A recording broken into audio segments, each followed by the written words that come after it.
Anybody can do they want to do when they feel like doing it. Anybody can go to the gym when they feel like going to the gym. Anybody could show up to work and give 100% when they're in the mood to do so. But what makes successful people successful is what they do when they don't feel like it. I see people writing on my page, oh, Andy, I'm motivated. Oh, I listen to your videos and I get hyped. That's great, and I'm glad that I can get you hyped for 5 minutes. But what do you do after the 5 minutes is over? What do you do after you walk out of the seminar that you paid $1,000 to go to? What do you do when you wake up the next day? What do you do when you have to either do what it is you know you're supposed to do without somebody there to supervise you, or you get to take the play off because no one's gonna know the difference? Those are the things that make up success. That's discipline. The practicing, the developing the discipline that when applied consistently can get you to the next level. If you look at the true warriors of humanity, you look at the true empire builders, you look at the true titans who are constructing a better world, they're less about pleasure seeking because they understand that if you want to have a great life, a soaring life, look at what most people do and do the opposite. Growth comes through discomfort. You look at a great athlete, it's the way they show up in the championship game is simply how they showed up in the lonely light of the early hours at practice. To have the results only 5% of the population have, you've got to be willing to do the things that only 5% of the population are willing to do. Stop going about the day as a servant. Become the master. Run your day and stop having it run you. Believe in yourself. You got one of 100 that has a belief instead of just jaw jet talk of intent. Huge differential there. Differential is somebody just believing life, and the other one taking the most of the opportunity time of life. Remembrance, otherwise forgotten. You have no business being average, but now you justify it. You come up with these great reasons why you can't get up at 5. You have these great reasons of why you have to do everything, why you don't execute, why you don't finish, why you don't follow through, why you say you'll exercise and you do it for about 10 days and you quit. You've got an excuse for why you're average. I guarantee you, if you were humble enough, if you were hungry enough, if you really wanted what you said, you'd sit down and you'd study what you do and you'd say, I can do this better. But I have not exhausted all my time. I have not exhausted all my resources. There's something missing. You're not where you're supposed to be. It's not going to take a lot, but it's a small gap. And the gap is called execution. If you want to execute just a little bit more, you'll be on a whole other level. And I'm telling you, you're not where you want to be financially. You are not the person you want to be. And you have not given yourself enough credit to say, I just need to get up a half hour earlier, and my whole life will change. I just need to get up 1 hour earlier. I just need to work 1 hour longer. Doing things that matter take time. Doing things that are great take time. Doing things that are going to get you paid take time. And you can't get around it. You can't outwork time. You can't change it. You can't do anything about it. It's just going to take time. And if you can understand aggressive patience, you can put it into play in your life, you can not only achieve everything you want to achieve, but you can do so with a sense of calm, with a sense of confidence, with a sense of certainty that your life is going to turn out the way that you want it to. It takes faith. You have to trust that things are going to happen.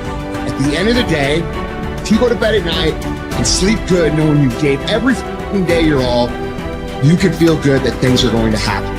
If you can understand that it is going to take a long time, and during that time, you are going to have to do absolutely everything you can, you cannot be anything else but successful.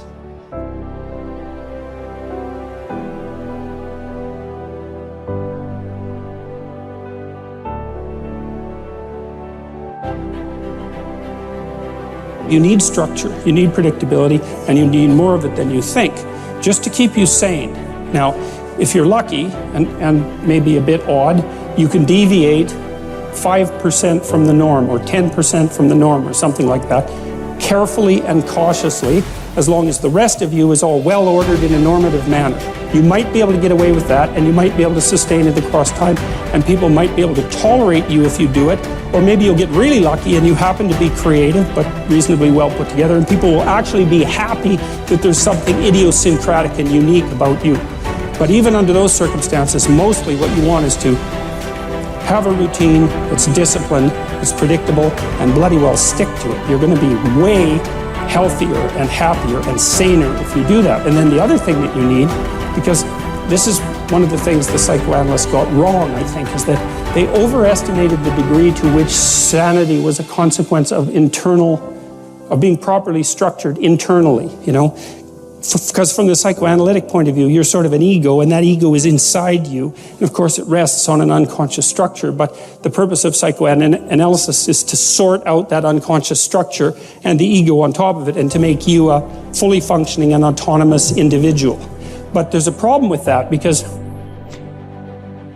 the reason that you're sane as a fully functional and autonomous human being isn't because you've organized your psyche, even though that's important.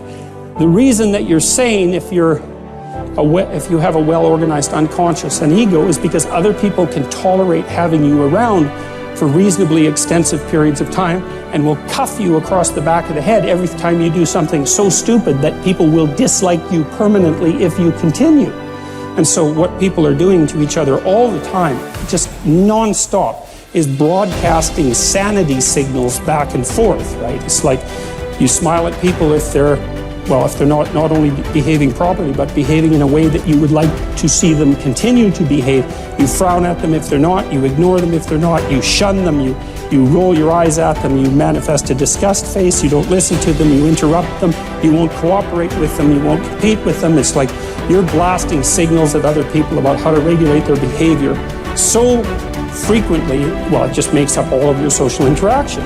That's why we face each other, and we have emotional displays on our face, and we're looking at each other's eyes, and we know as much as we can about what's going on with each other, given that we don't have immediate access to the contents of their consciousness. And so partly what you're doing with your routine is establishing yourself as a credible, reliable, trustworthy, potentially interesting human being who isn't going to do anything too erratic at any moment. And everyone else is around there tapping you into shape, making sure that that's exactly what you are. And that's how you stay sane. And so what happens to people too, if they don't have a routine and they get isolated, is they start to drift. And they drift badly because the world is too complicated for you to keep it organized all by yourself. You just cannot do it. So we outsource the problem of sanity. And it's very intelligent that we outsource the problem of sanity, because sanity is an impossibly complex problem. And so the way that we manage the incredibly complex problem is we have a very large number of brains working simultaneously on the problem all the time. It's like a stock market for sanity. And it's partly, and I use that definition with purpose, because the stock market does the same kind of impossible thing, right? Because it tries to price things, which is impossible. How many things are there? Like 1 billion. How in the world do you decide what the price is? You can't decide what the price is. That's why you have a stock market. Well, in a free market, I mean for consumer goods, is everyone's voting on what the price of everything is all the time. And that's the way we figured out, because it's technically impossible. Understand. Your mind is weaker than your emotions, but you become aware of this weakness only in moments of adversity. Precisely the time when you need strength. What best equips you to cope with the heat of battle is neither more knowledge nor more intellect. What makes your mind stronger and more able to control your emotions is internal discipline and toughness. No one can teach you this skill.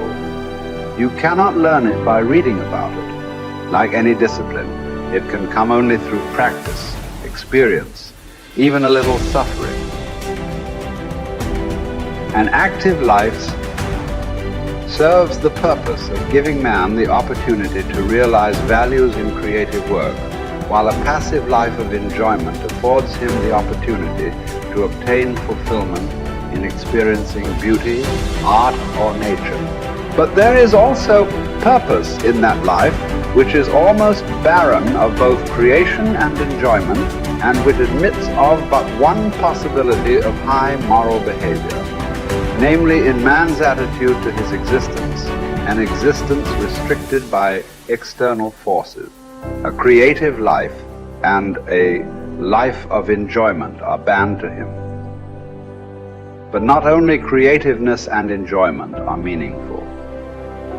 If there is a meaning in life at all, then there must be a meaning in suffering. Suffering is an ineradicable part of life, even as fate and death. Without suffering and death, human life cannot be complete. As his mind becomes purer and his emotions come under control, his thoughts become clearer and his instincts truer. As he learns to live more and more in harmony with his higher self, his body's natural intuition becomes active of itself. The result is that false desires and unnatural instincts, which have been imposed upon it by others or by himself, will become weaker and fall away entirely in time. This may happen without any attempt to undergo an elaborate system of self-discipline on his part.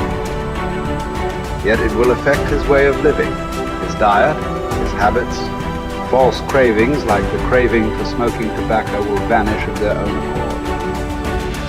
False appetites, like the appetite for alcoholic liquor or flesh food, will likewise vanish.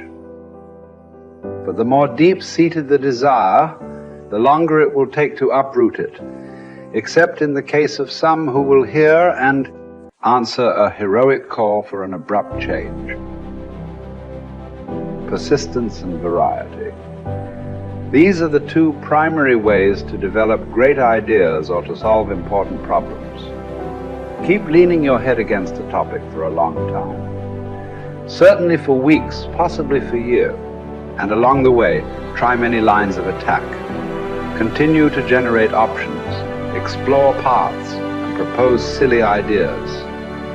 Copy and paste concepts from widely different disciplines and see if it gets you anywhere. All the while, continue to refine the best solution you've found thus far. What looks like genius may simply be the byproduct of persistence and variety. The tendency to avoid challenges is so omnipresent in human beings that it can properly be considered a characteristic of human nature. But calling it natural does not mean it is essential or beneficial or unchangeable behavior. It is also natural to defecate in our pants and never brush our teeth.